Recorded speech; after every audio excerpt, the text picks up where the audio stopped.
In this episode of the podcast, I feature an interview with the Lenape of Pennsylvania.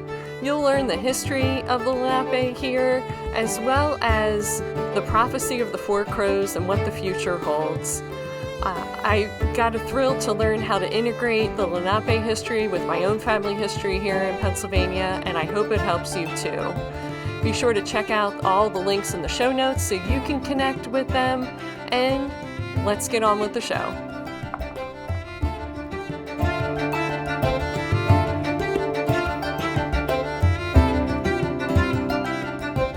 I am thrilled to have on the podcast today Adam Waterbearer DePaul, who is the Chief of Education and Head Storykeeper. Did I get that right? Tribal Storykeeper. Tribal Storykeeper of the Lenape of Pennsylvania. And I just am, it's just such a thrill to finally feel like I'm filling in a piece of like my own ancestors' past history and Pennsylvania history talking to you. So welcome to the podcast, Adam. Wanishi, thank you for having me.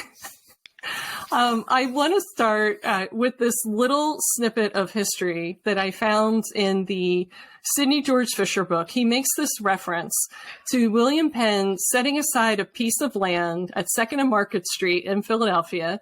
And anyone listening who's been in Philadelphia knows that area is very developed now. But he set aside a land for the 6 tribes to meet and hold council. And I thought, it would have been really cool if we had kept that promise to the people that were here to keep that piece of land, because how cool would it be to have the intersection of cultures today? But that promise was broken of keeping that little piece of land there for that one function. But and a lot of things fell apart after William Penn's arrival and some treaties. So I'm hoping we could start with that piece of history. So what, because as a descendant of Europeans, I have a very limited knowledge of Native history, like indigenous history to Pennsylvania. So let's start there. Fill us in on what happened. How did we get, and it's a lot of history, so take your time, cover as much as you want. You can give us the short version, the longer version. This is your time. Okay. And yeah, that's a very good question. And, many people have heard that we had a good relationship with William Penn. And they do ask about that, and it's good that they do. We know now, probably more than ever before, that we have to investigate stories that might sound a little over-romanticized or glossed.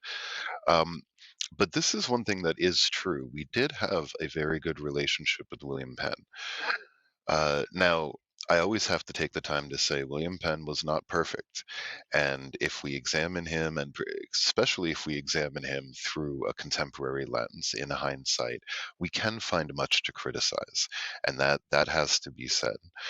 However, for his time and in his time, in comparison to other colonial leaders of the time, he really did go way above and beyond in trying to establish friendly and respectful relationships with our people. We still honor Penn, our relationship with Penn, in a treaty and a journey we do every 4 years, and have done since 2002. So where the relationship turned drastically and violently south was with Penn's sons.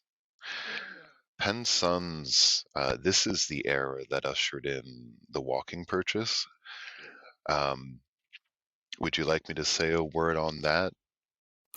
Yeah, why don't you? I think it is sort of the one thing people point to, I think, now as like, this was bad. Yes. So it was, yeah. So please describe it. Sure. And I'll keep it short. But basically, we had agreed to give Penn's sons some land out of respect for their father, to allow them to live among us as neighbors. And we had agreed that to decide this amount of land, we would gather at the Delaware River, and we would walk in a northwesterly direction for a day and a half. And in this time, we could walk, we could talk together, we could discuss what our relationship would look like in the future. And then, however far we got in that day and a half, we would draw a plot on the map and draw a line back to the Delaware River. And that triangle, with the river being the eastern border, would be how much land we'd give Penn's sons. So between making this agreement and the day of the walk, they orchestrated a number of things. The first thing they did is they hired contractors to come in and clear swaths of land as far as the eye could see, in, of course, what was still this great northeastern wilderness. So chop down trees, brush, vines, and just make straight, cleared paths.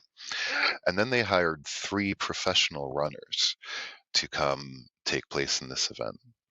So when we gathered on the day and we prepared to start walking, these runners took off running down these cleared track lanes, really like Olympic track lanes, you can consider them. And our people, walked for a little bit, trying to kind of comprehend what was going on until they realized that nobody was going to be walking with them, and just kind of sauntered off the path. But these runners kept running. Now, 2 of them could not run for the whole day and a half. They had to stop out of exhaustion on the way. But one of them did continue running that entire day and a half. So that was where they drew the line, where that person stopped running. And then, as a final bit of manipulation, if you want to call it that, when they drew that line back to the Delaware River, they literally tilted the map slightly to make that angle a bit more obtuse than it would have been otherwise. But a little tilt goes a long way when you're working with that kind of scale. So at the end of the walking event, when we thought we were giving a good couple acres to them so they could live with us and raise a family settlement, we ended up losing an amount of land in Pennsylvania about equal to the area of Rhode Island state. And then this is just one example. It's become one of the most famous because the story is interesting. But it's just one example of many different underhanded land deals and treaty deals that happened between us and Penn's sons and their era of colonists. And once they were able to secure on paper that they had won or purchased, or however else that they had obtained our land, they had no quarter, no reserve in how they removed us. At our cultural center, which is in Easton, Pennsylvania, we have a wall-sized blown-up facsimile of a 1700s Pennsylvania Gazette, where John Penn, Penn's son, on the front page, first column, publicizes the prices that he will pay his colonists if they bring in either Lenape scalps or live Lenape people to be brought into slavery. And he breaks these prices down by age and gender, how much he'll pay for a Lenape man over 10, a woman over 10, and a Lenape male child under 10 years old, and a female child under 10 years old. So it's a very short time, but a very clear, absolute, immediate departure between the good intentions of William Penn and just the terrorizing period of his sons.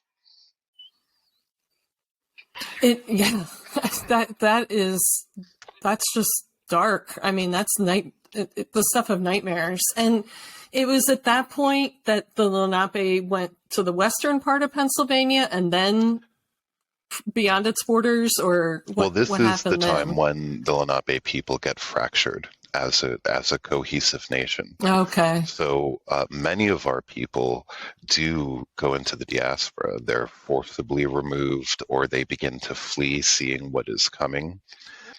Other of our people are able to remain here in a number of ways. But to first focus on the diaspora, on those who were forcibly removed, they spread out in every direction, wherever they could go to feel safe from the impending colonialism. So west, north, south, and they might get out, say, as far as western Pennsylvania, or lower New England, and look around and feel safe and begin to settle, begin to reestablish their community.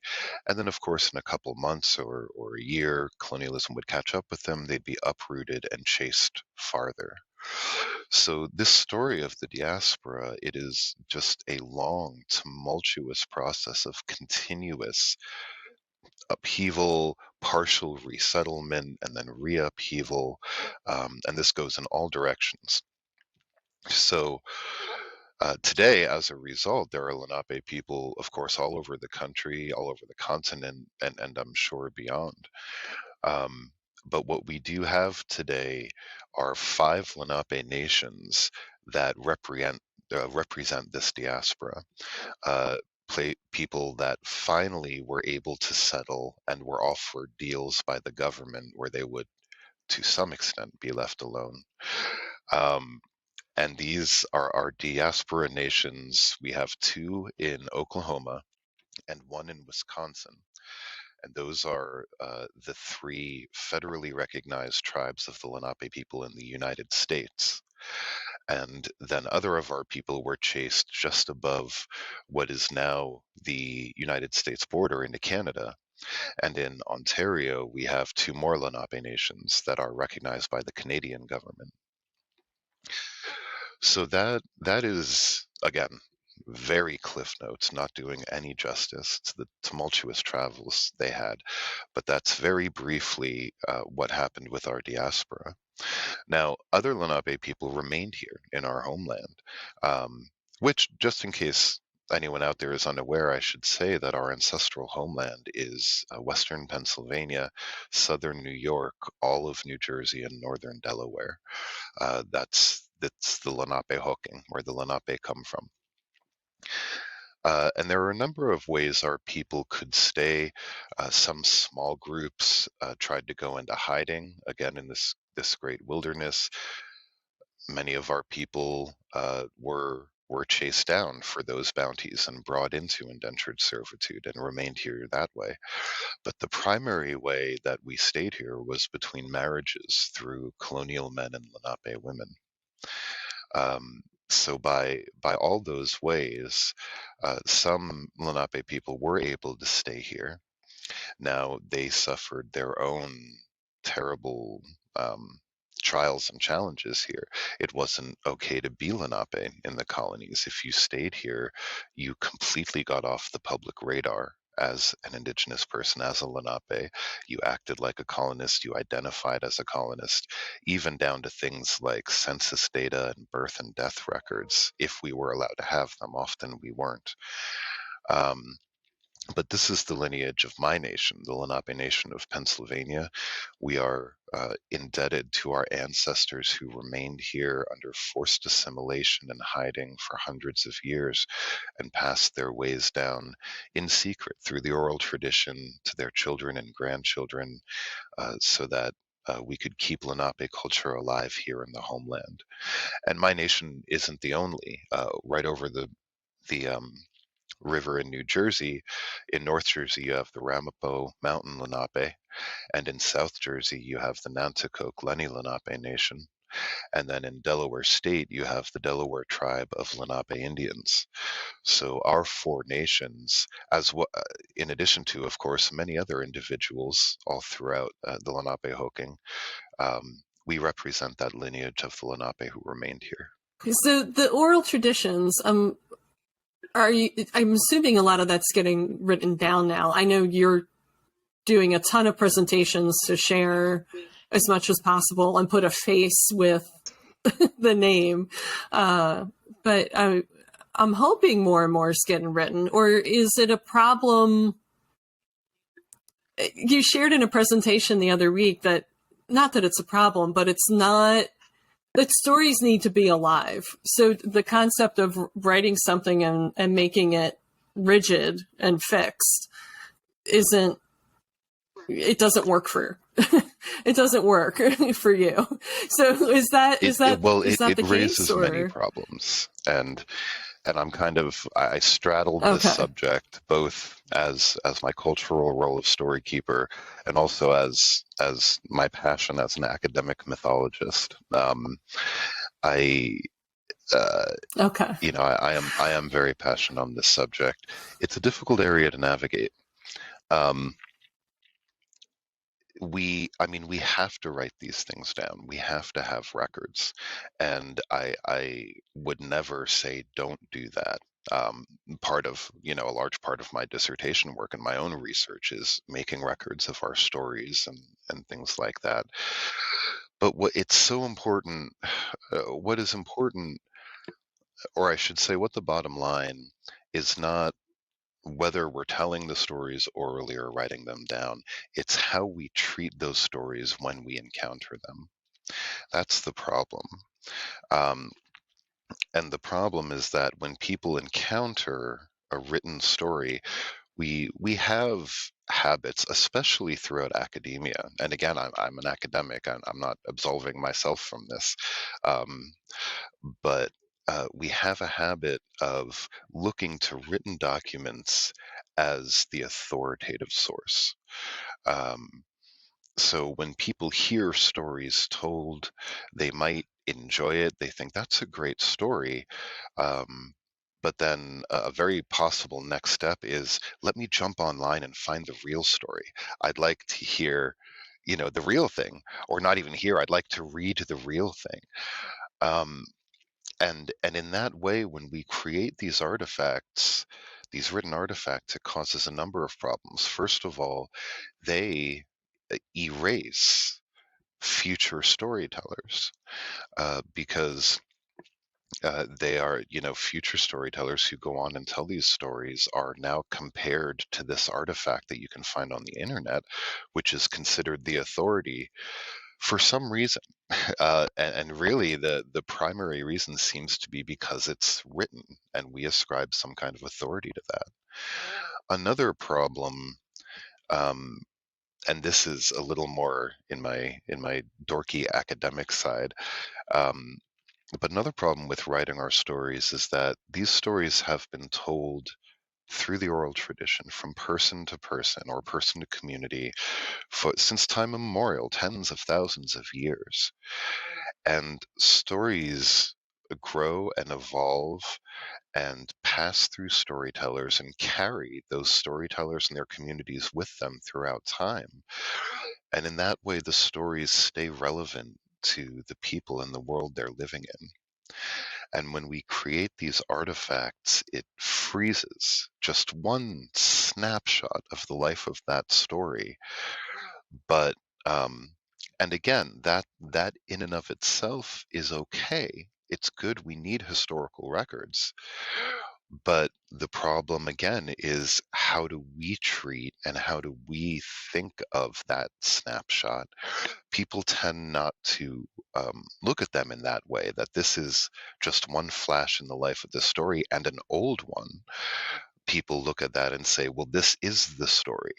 And if I hear anything different, it must be a variation or some kind of perversion of that story. And we get stuck with an image of stories that gets frozen in time and doesn't evolve with the community. And if that becomes the authority, especially within the community, then people suffer a kind of dissynchronicity. They get a disharmony with the stories that they hear and the world that they see around them. Oh, that's just that is just perfect. In so many ways, it really resonates for me. That's why it's perfect. Because it matches what I discovered with family history. There's so much that when you start studying original documents, you get this disconnection between what you learned in school and what you're seeing on documents. And then you try to figure it out, and there's some things written down or maybe nothing written down, and you're just left with these gaping holes trying to figure out like what happened. And realizing that I learned an artifact, I learned an interpretation of history that people have tried to make rigid or firm, and it's not necessarily, it's a history. It's not the history, is kind of what I try to think about.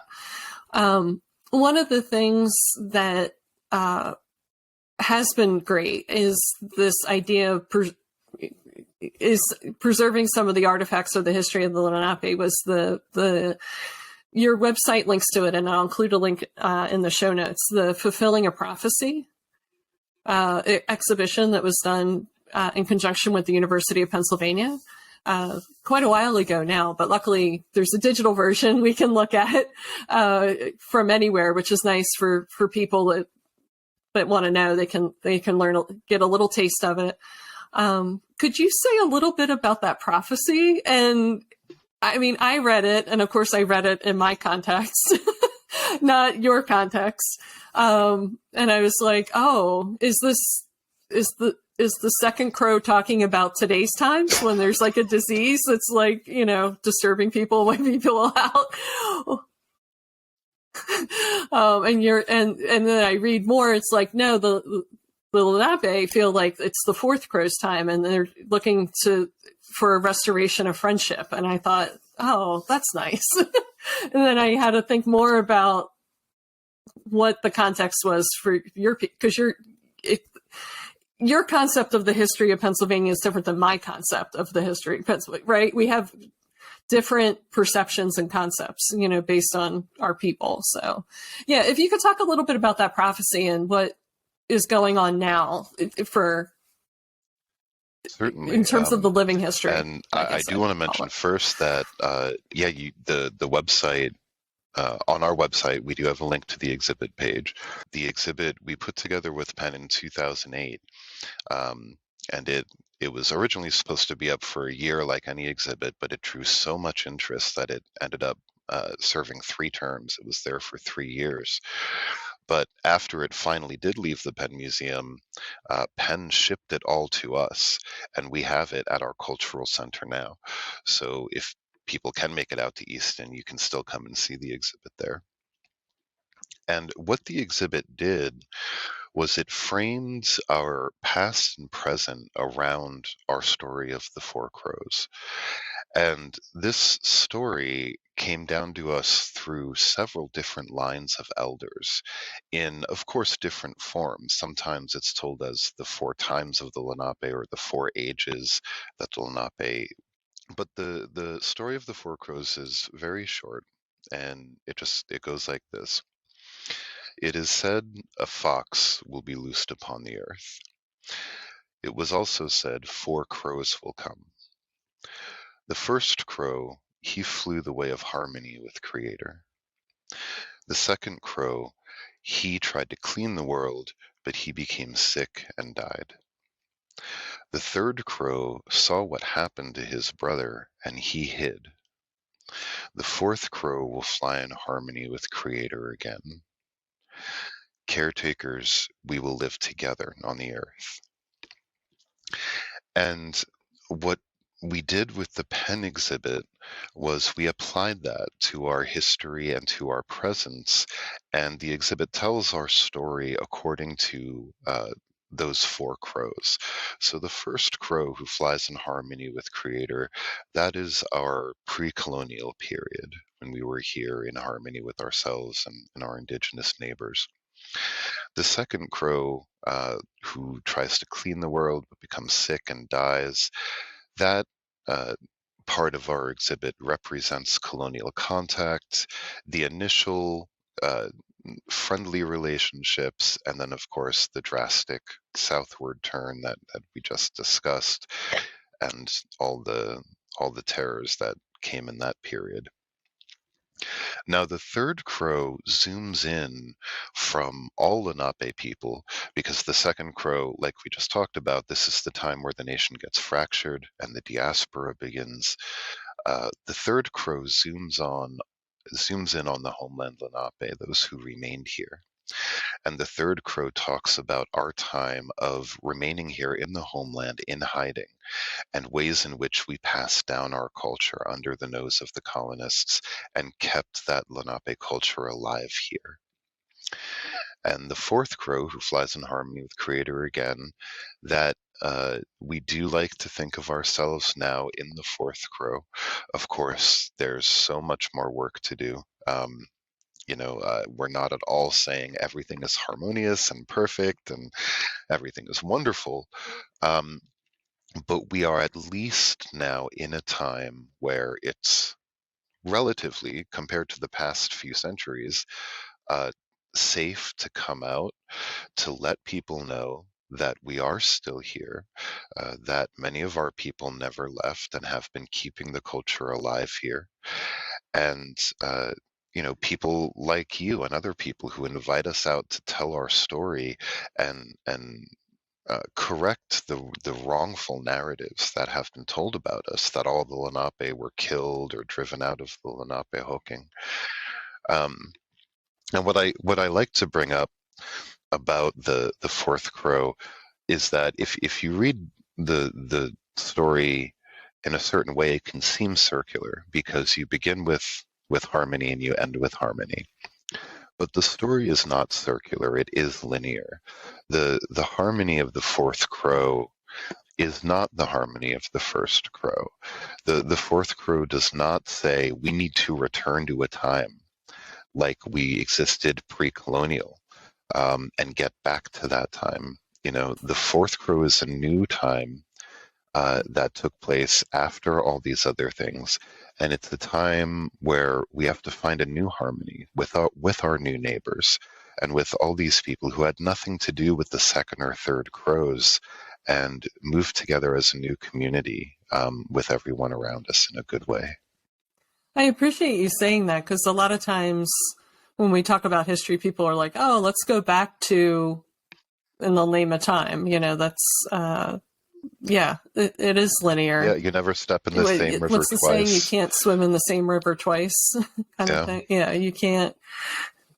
You never step in the same river twice. Yeah, it's always different. And so I do have to ask about, as a family historian, I go to local historical societies, and people will have preserved a story from usually the mid to late 1700s of early European settlers. It was usually Scots-Irish settlers that were on the quote-unquote frontier of Pennsylvania, up against what was Indian lands, and having encountered, it was a common practice, I suppose, that where they pushed people, right up against or into what was agreed to be tribal lands. And then they'd have these encounters that were quite violent. So, these are told from the Storykeeper in this instance is, a European, usually Scots-Irish, sometimes German, who will save these stories of scalpings, beheadings, like being chased down, murdered, and it's graphic. And you read this and you're like, well, I don't think it was just one-sided. I think there was violence equally applied to the other side. It wasn't just against the Europeans; it was violent. So this period of violence, what is your recommendation or suggestion for family historians as they encounter these stories? Like, what are we to do with these? Because I don't want to just take it and not include it, right? And and I don't know what the other side of the story is, right? So how do I contextualize it, or how do I do it justice, or I'm not sure what I'm. I think I understand the question you're asking, and if I do, it's a good one. Um, and no, the violence was absolutely not one-sided. I mean, there were wars. We all know about this. We were forcibly removed, not asked politely, and had the door open for us, and we fought uh, to avoid that forced removal. But again, you can't blame that. At least you can't place the majority of that blame on the students or learners of today, because that's the story that has been told for so long. The story that has been told is incredibly romanticized, of course, in favor of the colonists. If people hear about us at all, many people do hear that, oh, they just picked up and left one day because it was getting too crowded here, and other just ridiculous. I'm referring, actually, what brought that to mind is a specific statue that exists in the Wissahickon Forest called Looking East. Um, and there's a little plaque there that actually says, this Lenape chief gazes, I'm sorry, it's called Looking West. This Lenape chief gazes westward as his people spread out to look for less crowded areas, or something like that.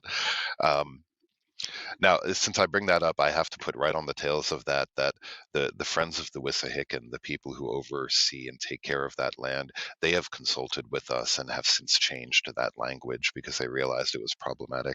But this is an example of the stories that are told. So no, our people. Now, the Lenape people, we were called the grandfather tribe by other tribes in the area, and we were respected as the original people here, and also as peacemakers, as arbiters. So when other tribes would have problems between them or among them, very often they would come to the Lenape to arbitrate that dispute and see everybody leave in a good way. And that is what we are primarily known for, are being peacemakers and arbiters. However, it is also well documented that when forced to the limit, when people finally were here and chasing us off our land and turning us in for bounties, that we could be fierce warriors in defending our territory. And our people fought, I mean, to the life and death. To resist being moved, to resist being forced out of our homeland when that was introduced to us, when we realized that the spirit of William Penn no longer lived on in this place. So no, our people resisted very strongly, and for their homeland, for their families, for their lives, they fought. And there was a time where it was very clear that the colonists were our enemies. So we did try to resist that. We did fight, but of course, we were eventually overwhelmed by the military technology, the disease, and the engineered introduction of alcohol and other elements. So eventually, many of our people, like I said, many of our people were, despite their fighting, driven out, and those of us who remained, we had to go into hiding. So the present and the future of the Lenape, now that you're not so much in hiding, you are more comfortable talking in public and being out here, is there a possibility of Pennsylvania or the federal government providing, a tribal homeland for you in Pennsylvania, or is that not a discussion to be had? Or So I mentioned before the only federally recognized nations of the Lenape people are our diaspora, our nations in Oklahoma, Wisconsin, and Ontario. Now, of our four homeland nations here in Pennsylvania, New Jersey, and Delaware, Our three nations in New Jersey and Delaware, they have state recognition. So they've been recognized by their states. And that is important, but it doesn't carry nearly the weight of being recognized by the federal government. Pennsylvania is the only state in the Lenapehoking that has never recognized any of its indigenous people. There are no Pennsylvania recognized indigenous people. We are trying to change that. Wow. Yeah, that's a big wow. It's worth to just stop there. That's a big wow. Like, because Pennsylvania has always prided itself on being, I think they still have it on the website, tolerance. And Well, so much of that idea comes from, first of all, the early settlers, largely in my area, German settlers, who did tend to have very good relationships with us. And then a bit later, of course, William Penn, who is known for that spirit of friendship.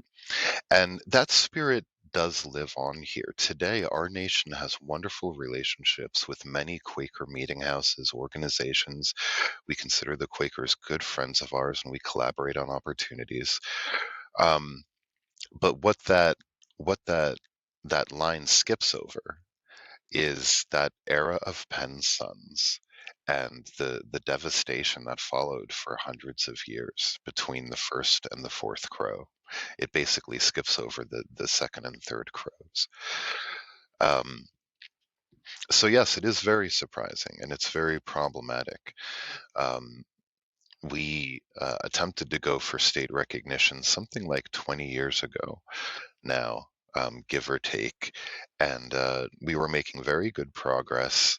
And then there was an election in Pennsylvania, and the new governing people to come in, they long story short, and of course this isn't documented, but this is how pretty much everyone feels who was involved in that effort before. At the time, gambling was not yet legal in Pennsylvania. We had slot machines, but that was it. And a big hot button issue was, will we bring casinos and gambling in Pennsylvania? Now, our nation, the Lenape Nation of Pennsylvania, we have always been against bringing casinos into Pennsylvania, not for any ethical reason. Some of our diaspora nations have casinos. That's how they support their community, and that's vitally important. We don't say that casinos are a bad thing or gambling is a bad thing. But here in our homelands, we were concerned about the environmental impacts of not just the construction, but the tourism. It has always been central to the Lenape people to be good caretakers of the land here, of all the Lenapehoking. So when there was this election, at the beginning, the politicians were in line with that view. They were trying to keep gambling out of Pennsylvania. After the election, that perception changed, and the new leaders of the movement wanted to bring gambling and casinos in. And I won't say because that would be telling this as a truth, as a documented truth, and it's not. But I will say there was an immediate correlation after this election that we just got booted to the bottom. We stopped getting emails back, the paperwork stopped, and everything just halted.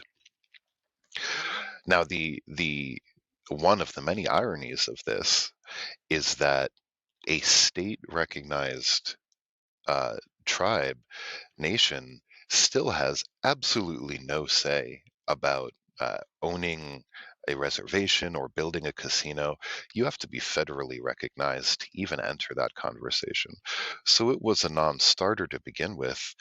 But many of our people feel like just because we had been on record saying we don't want to see that here, the politicians disassociated with us.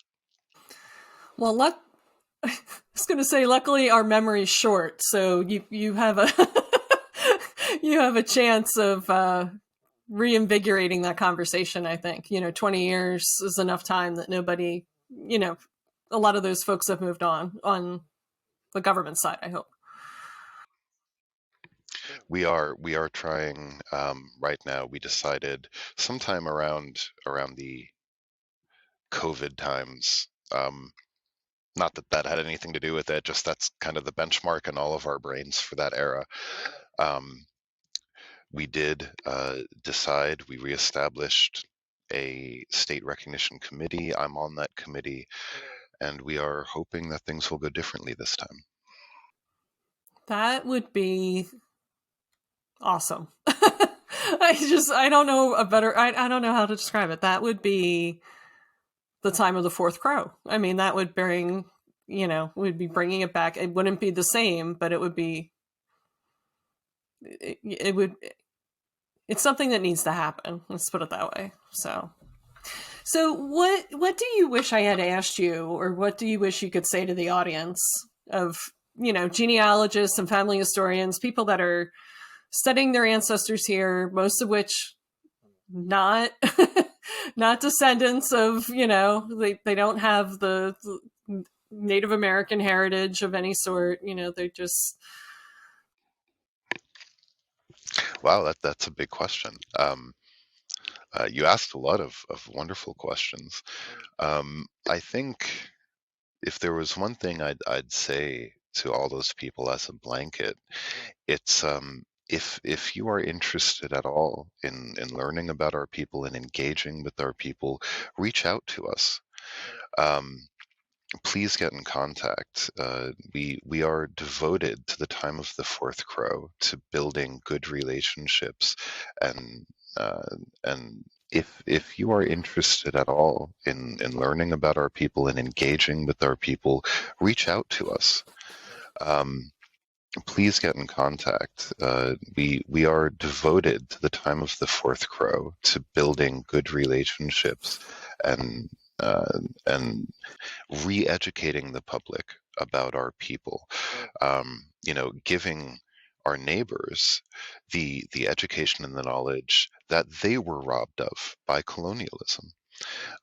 It's unfortunate. It's so unfortunate that you have to listen to a podcast or come to a university presentation to hear this information that you should have grown up with, just like all your other neighbors. But that is one of our strongest missions. So whether you're just interested personally about our people, if you want, we love giving educational programs to all ages, K through 12, university, and community environmental centers. For any reason, we advise on things like land acknowledgements, representation of the Lenape people through things like mascots or logos, and anything else. We're here and we're wanting to build those relationships. So get in touch. Awesome. Good. I love it. I love it. Because I think people are, some people are afraid and walking on eggshells, in terms of what to do. And it's nice. It's nice to know that there's friendship is possible. All right. Thank you so much, Adam, for being on the podcast. I really appreciate it. And I'm looking forward to seeing the comments on YouTube because it's a great place for people to get some interaction and questions. And if I see anything burning on there, just like on fire, I'm going to send you another email, see if we can get it taken care of. All right. Thank you. Sounds great. Sure. You can find the Lenape of Pennsylvania at lenapenation.org. Check out the links in the show notes to their online exhibits. And this is Denise Allen with Your Pennsylvania Ancestors. I'll catch you in the next episode.